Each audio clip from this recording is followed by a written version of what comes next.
Hello guys, എല്ലാവർക്കും നമസ്കാരം. ഞാൻ നിങ്ങളുടെ സ്വന്തം ജിൻസി.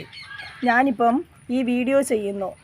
നാളെ നിങ്ങളിലെത്തുമ്പം ഞാൻ ഉണ്ടാകുമോ എന്ന് അറിഞ്ഞുകൂടാ. അങ്ങനെ നമ്മളുടെ ജീവിതത്തിന് ഒരു ഗ്യാരൻറ്റിയുമില്ല.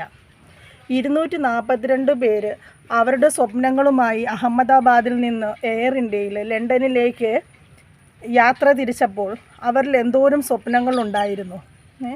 ആ സ്വപ്നങ്ങളുമായി അവർ കുറച്ച് ദൂരം ആ ഫ്ലൈറ്റ് ഒന്ന് പൊങ്ങി സെക്കൻഡുകൾക്കകം അതൊരു അഗ്നിഗോളമായി തീരുമായിരുന്നു. അവർ വിചാരിച്ചോ ഇങ്ങനെ സംഭവിക്കുമെന്ന്? ഫ്ലൈറ്റ് സാധാരണ പൊങ്ങുന്നതിന് മുമ്പ് നമ്മൾ മൊബൈലെല്ലാം സ്വിച്ച് ഓഫ് ചെയ്ത് ബെൽറ്റ് ധരിക്കണമെന്നൊരു ഇൻഫർമേഷൻ കിട്ടും. അപ്പോൾ ഫ്ലൈറ്റിൽ കയറുമ്പോഴേ നമ്മൾ ആദ്യമേ നമ്മളുടെ ഏറ്റവും വേണ്ടപ്പെട്ടവരോട് നമ്മൾ ഫോൺ വിളിച്ച് സംസാരിക്കും. ഞങ്ങൾ ഫ്ലൈറ്റിൽ കയറിയിട്ടുണ്ട്, ഇനി അവിടെ ചെന്ന് ഇറങ്ങുമ്പം വിളിക്കാം, ഇപ്പം മൊബൈൽ സ്വിച്ച് ഓഫ് ആക്കും, അങ്ങനെ പറഞ്ഞ് നമ്മൾ അവർക്ക് ഇൻഫർമേഷൻ കൊടുക്കാറുണ്ട്. അന്നേരം നമ്മൾ ഒത്തിരി സ്വപ്നങ്ങളോടുകൂടിയാണ് നമ്മൾ പോകുന്നത്. നമ്മളുടെ മനസ്സിൽ പോലും ചിന്തിക്കുകയില്ല ഇങ്ങനെ ഒന്ന് സംഭവിക്കുമെന്ന്, അല്ലേ?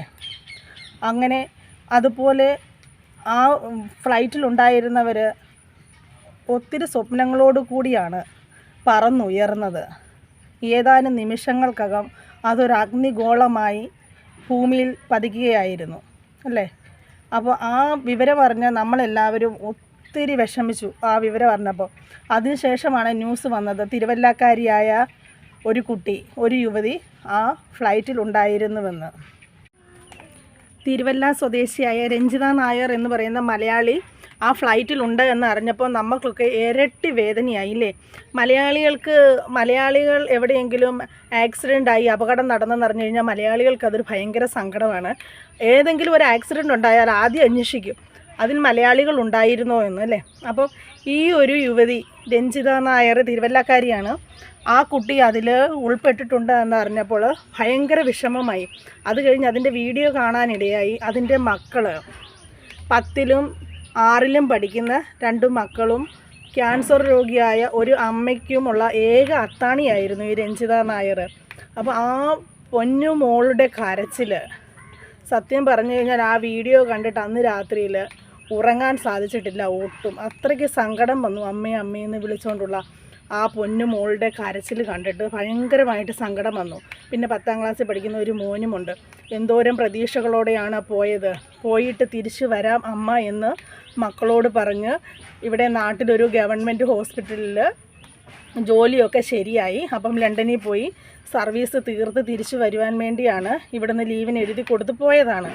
അപ്പോൾ അമ്മ പോയിട്ട് വേഗം വരാം എന്ന് പറഞ്ഞ് മക്കൾക്ക് പ്രതീക്ഷ നൽകി.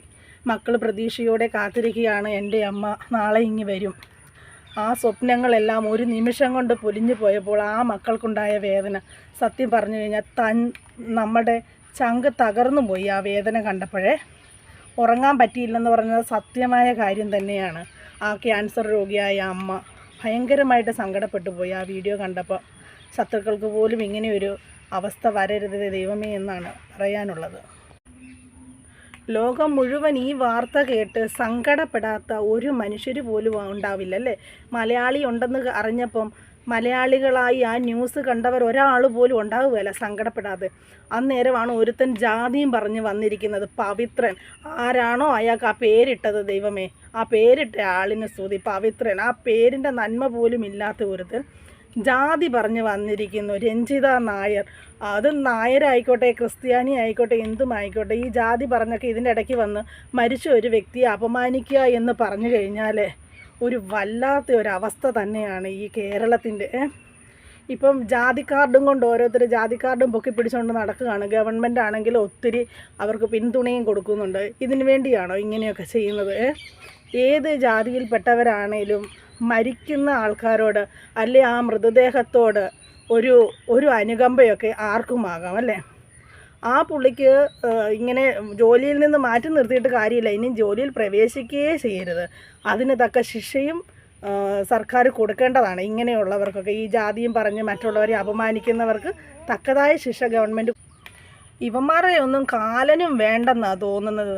എത്രയോ നിരപരാധികളായ ആൾക്കാരാണ് മരണപ്പെടുന്നത്. ഇങ്ങനെയുള്ള ഈ ദുഷ്ടന്മാരെ കാലനും വേണ്ടെന്നാണ് തോന്നുന്നത്. ഇവനെ ഒന്നും ആർക്കും വേണ്ടെന്നാണ് തോന്നുന്നത്. ഇങ്ങനത്തെ കുറേ ദുഷ്ടജന്മങ്ങൾ. സത്യം പറഞ്ഞാൽ ആ വീഡിയോ കണ്ടപ്പോൾ സങ്കടം വന്നു. ആ കുഞ്ഞുങ്ങളുടെ കരച്ചിലും ആ വയ്യാത്ത ഒരമ്മയുടെ ഇരിപ്പും കണ്ട മനസാക്ഷിയുള്ള ആർക്കും ഒന്നും പറയാൻ തോന്നത്തില്ല. വേറെ ഏത് സാഹചര്യമാണെങ്കിലും കുഴപ്പമില്ല. ഇപ്പോൾ അവരെ ഒരു നഷ്ടപ്പെട്ട ആ കുടുംബത്തിൻ്റെ അത്താണിയായ ഒരാളെ നഷ്ടപ്പെട്ട് സങ്കടപ്പെട്ടിരിക്കുന്ന സമയത്ത് ഇങ്ങനെയൊക്കെ ഒരു കമൻ്റ് ഇടുക എന്ന് പറഞ്ഞു കഴിഞ്ഞാൽ അതൊക്കെ ഉണ്ടല്ലോ വല്ലാത്ത അവസ്ഥ തന്നെയാണ്. ഇത്രയ്ക്ക് ബോധമില്ലാത്ത മലയാളികൾ എന്തിനാണോ ഇവന്മാരൊക്കെ ഇങ്ങനെ ഭൂമിക്ക് ഭാരമായിട്ട് ജീവിക്കുന്നത്?